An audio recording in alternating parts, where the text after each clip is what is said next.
Yo, little boys, we back in this bitch. Louis Loop. Lavish Lavy, you feel me? White Justin. Yep. There it is. Say the bartender. You already know, man. Hey, check it out, man. We back. We've been quarantined, you feel me? But before we get started, we want to give a happy birthday to our brother. Rest in peace, you feel me? Mike P, we love you, boy. We're going to sip something for you right now. True Lie the GOAT. Mm-hmm. Major, yeah. Anyways, you feel me? Today, we finna talk about niggas been quarantined, you feel me? And we're going to talk about the last dance. But let's get to this quarantine shit, how niggas feeling. I mean, shit, me, I just been watching the old school football games, basketball games, drinking, smoking, straight West Coasting, you feel me? But, I mean, shit been weak, though, but niggas just been in the house with it, but, you know, ain't too much to do. Yeah, I feel like this is something we ain't never really dealt with before, like during our time, we ain't never had nothing. Like, I think last time was like that Y2K shit when they thought the world was gonna end because the computers gonna be like double zeros and bullshit. But we ain't never dealt with no shit like this though. Like really locked nothing down. Yeah, being able to stay in the house on a stay-at-home order. It definitely changed the whole lifestyle of life, like the way being able to just go to the store and come home or whatever. Especially the Bay Area, because we one of the first people to get hit because we in Cali. We got the most population. It's a big tourist spot, yeah. So we was one of the first people to get hit with this shit. So you feel me? How you feel about it? I mean, how I really feel is I think it's all bullshit. Yeah. Facts. You know what I mean? A lot of shit don't make sense to me. I don't know nobody with it. And one thing I gotta say about this quarantine, bro, we got bums that don't wash their hands, wash their ass, don't got no mask. Facts. Ain't no bums dying, bro. Get the fuck out of here. Yeah, they'll be the main ones that will have they it, be right? the first niggas dropping. Facts. No nurses are dying. Yeah, Big come facts, on. yeah, that's My so lady's true. a nurse at a. They all got that shit. Yeah. I don't know. It could be all real, but you know, come on. We talking about covering up. There ain't no bums dying out What's here. the one thing that's happening during this time? Dinero, money. We spending so much money in the economy. We spending money, but niggas is losing money too. I mean, Yeah, there's niggas ain't. niggas is fortunate to still have a job. Niggas ain't fortunate to have a job. But I'm gonna tell you the one thing that hurts me most during this quarantine. Real sensitive subject. The Vegas Strip is empty right now. Oh, man, that's a legendary. You know what I mean? I was before this quarantine. I was supposed to have a big boys trip to Vegas. Party, get fucked up. You know how YOLOs do in Vegas, man. Tap in. Y'all know how we do. And just to see the picture, nobody even walking down that motherfucker. Whew. They're trying to open it though. They trying, but it ain't here. Yeah. For the NBA, right? They're gonna reopen it for the NBA so they can play games at the that's just MGM. hearsay right We was now. going to an island. Yeah, and with the quarantine shit, Joe, you know, when it comes to America, bro, you know it's all about the dollar bill, man. At the end of the day, like, you have to look at, and it also goes to how gullible we are as citizens. Like, whatever somebody puts out, is we gonna listen to? Or are we really concerned about, like, our elders and shit like that, or if we're gonna bring it back home? Because that's been the main thing. Like, if you go outside and get around a group of people, are you gonna bring something home to your people? That's been in my camp who's been tripping. Like, if you go outside around people, are you gonna bring something home to me? Like, it's like, there's way more important shit out there that people are dying from every day, B. I mean, if you even look at just the seasonal flu. Last year, the seasonal flu, just in, you know, what is it, from like November to, what it just in March or some shit like that? Right. Seasonal flu killed 80,000 people. Exactly. No one said nothing about nothing. Right. My thing is, fuck all that what government got going on. But what niggas been doing though? What y'all niggas been doing to keep occupied? That's what I want to know. Work and drink. Shit. Work and drink. I've been designing. Yeah. Luckily, I can still work. So, Yeah. you know, cannabis industry is an essential business during all For this sure. shit. So. Yeah. One of the biggest ones too. And they're businesses. Next to booming. water, you feel me? Yeah, That shit, yeah, for niggas real. need it. Niggas need it. I'll tell you what though, with all this shit, one thing I appreciate more than anything now is sports. I've always loved sports my whole life, but not having it, bro, that shit is killing me. Shit, I watch some baseball. I hate baseball. I watch volleyball right now. Like, I ain't gonna lie to y'all, bro. Like I was telling y'all earlier, I was just like I've been watching hella reruns, and I be acting like it's the first time I see it. And like, no, he didn't make that catch. This nigga going.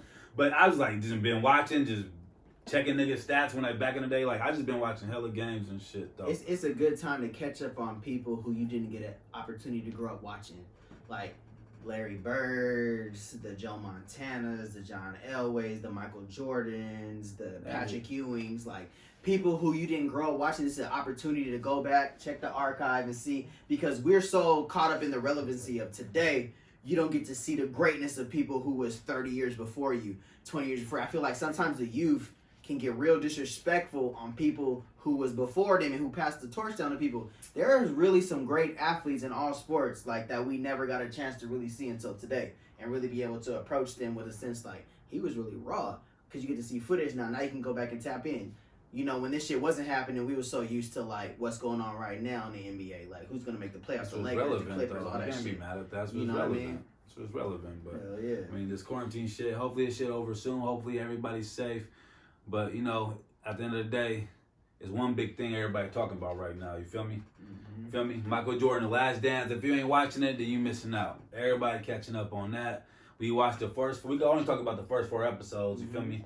But watching them first four episodes just make Mike look human. Just sitting here, like we never got to get a real sit down with Mike. You feel me? Like, but him just talking. Yeah. He talking his shit. You see, he got a cigar, his whiskey on the side. Yeah, for sure. He ain't let nothing back. And Yeah, I think yeah. this film, the best thing since wheat bread was invented. You know what I mean? Like Yeah. this shit is going crazy. Yeah. I want it all at once, but they giving it to us in increments, and I'm just like, this shit is going. What you think about that shit though? The Last Dance. The anticipation of it has just been like crazy because I feel like real hoopers, people who just love basketball have just been waiting for this shit to drop for so long, and it's been like a countdown for everybody for it to actually come out. Been a I couple think, years, right?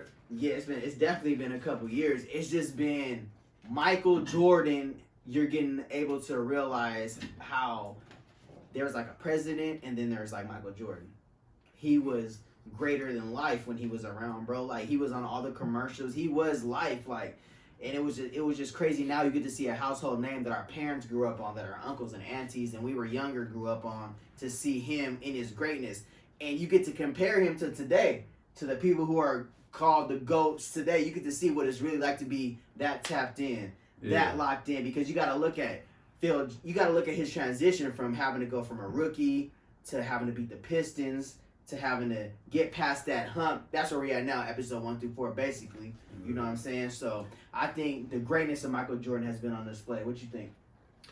I agree with him when he said that you kind of get this human look at Michael Jordan when they showed him on the they were in Paris, right? Yeah. They had that little bullshit ass championship game. Exactly. And I think it was Ron Harper was joking around with somebody like, "It's your first championship." Michael looked at him like, "This shit don't count." Yeah, exactly. They were like, "Mike, we're just kidding." He was like, "I don't give a fuck. This shit don't count." Yeah. I thought because obviously there was no Twitter or social media back then and all this access. You watched. If you didn't, you missed out. Exactly. So really, the only people we get to see in that light is like nowadays James Harden, Kobe, LeBron, and I always just thought Kobe's mentality, that Mamba mentality of always having that switch on was as high as it got. But I think Michael Jordan was on another level, bro. He was like that with everything. Everything, bro. It's like, and you really see what make him different from everybody. And the thing about, and I can honestly say though, like we all around the same age group. I got to watch Michael Jordan's last 2 championships, like fully, like as understanding the game and knowing who he was. Like my punishment was like you couldn't watch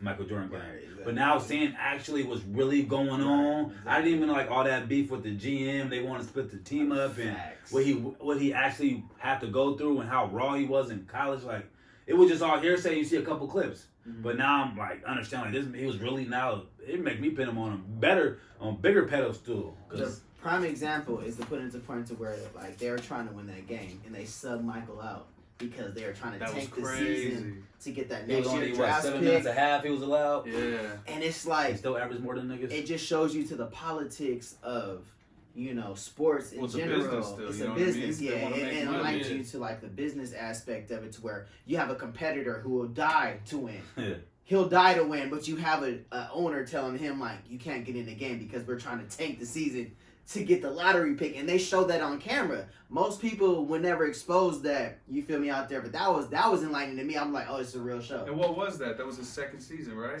So his second season, he goes through that bullshit, and then his last season, he goes through the same bullshit. We're trying to break the team up for revenue later on, which don't make no sense. Imagine, I know the Patriots kind of did it, but not really. It's not like they won last year. Yeah, they didn't win exactly. But imagine if they did that when they won back-to-back, and they were just, all right, Tom Brady, get the fuck out of here. Bill Belichick, get the fuck out of here. Shit last year. How do you tell a coach who won 5 championships like this year, last year? It's crazy. There's no way. 5 and 7 years. That's There's crazy. no way. It's a business. And he go out with a chip. And What about, I think it shined a light on the Robins to the Batmans to a Pippen. Right. Like, Pippen was every- how important he was. because there's a stigma out here where people get slapped with this label. You can be a great player, but you don't win a championship. But you don't understand what it takes to win a championship.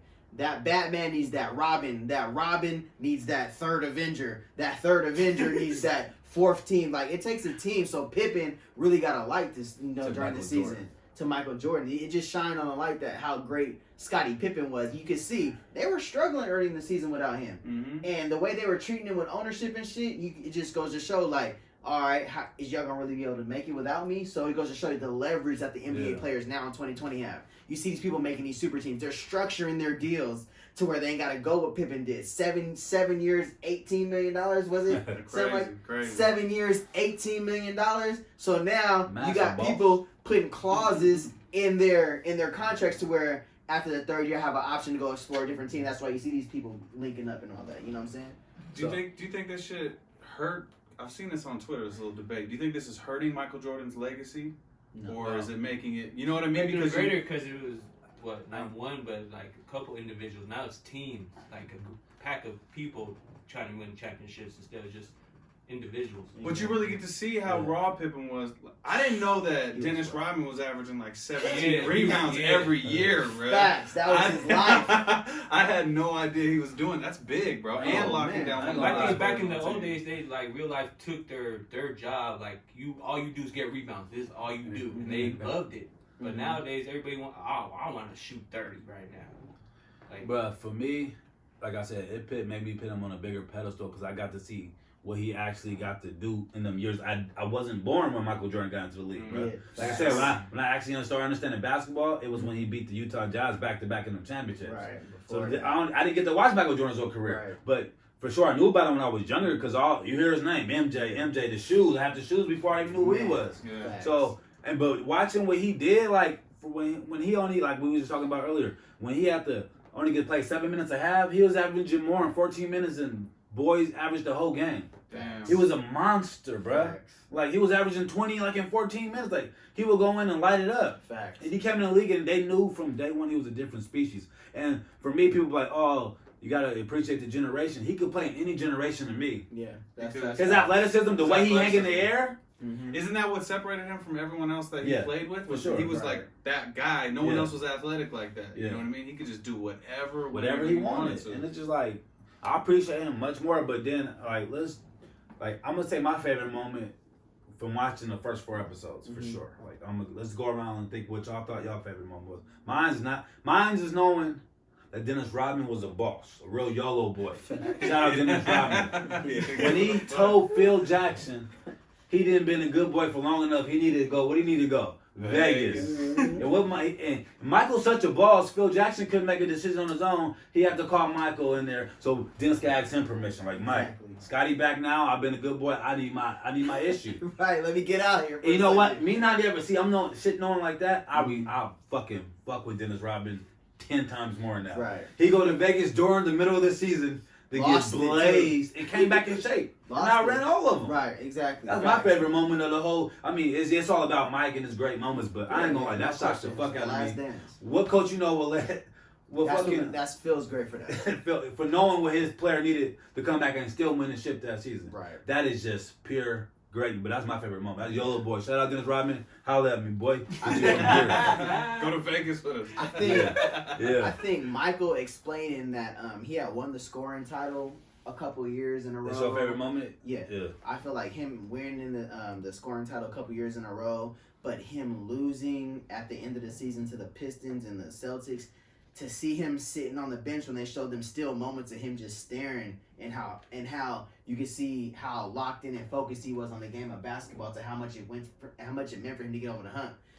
It just brings me to people can win scoring titles. You can win the MVP of the league, but sometimes at the end of the day, like winning to some people as a team means most important. And to see him take a back seat for Phil Jackson to implement the triangle and tell him we know you can go get 35 to 40 to 60 a game, but if you want to win these championships, you're gonna have to trust your teammates. I think that explains a lot of people's careers in the NBA who never get noticed for their contributions to the game, like MVPs, scoring championships, all this shit. But you have to really understand, like, in order for a team to win a championship, you got to buy into a team concept and trust your teammates. For me, that shit, like, when you see the GOAT telling you, like, I got to take a step back and trust my teammates more in order to win a championship instead of me going out and putting 60. You seen him put 65 on the Celtics, and what that gets you? And lost. Back to back 50-point games, right? I didn't know that.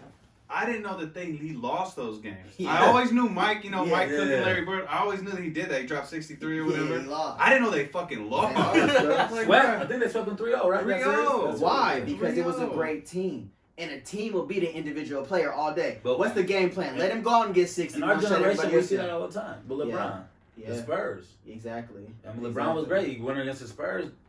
Beat down. He's beat down. Why? They buy into the system. They all knew their positions. They were like, let LeBron They wasn't a better team, though. But, I mean, I'm just giving examples. But, yeah, what's your favorite moment?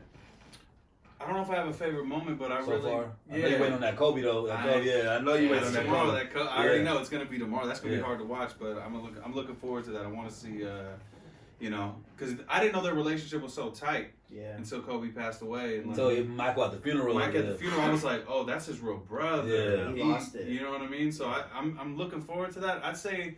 Not my favorite moment, but what I'm enjoying a lot about just this entire documentary is that, like, I like seeing Phil Jackson and Tex Winter and, like, really be like, hey, Mike, like you were saying, told him to take a back seat, but how they went about doing it. Michael was kind of resistant to it, but then he was like, you know what, fuck this. I want to win. I want championships. That's like my favorite part about seeing this whole thing. The adjustment. Him evolving, because he could have just said, fuck that. It could have been another James Harden, just win every scoring title and easy. No one. Who's gonna guard him for his whole career? Brian Russell, like, come on, man. He was cooking. He cooked everybody. Cook everybody. Yeah, but that's our episode, man. We for sure gonna talk about it again. You feel me? But that was only 4 episodes though. We got 6 more to go. We for sure gonna touch back up on this subject though. But we just want to do something, piss something out. Feel me? Fuck the quarantine. We fucking around, but man, we gonna start tapping in more, man. Feel me? We got Justin on the show. You feel me? So, we gonna tap in, y'all. Fuck around. YOLO boys. Easy. Easy. Gang, gang. R.I.P. True Live. True Live.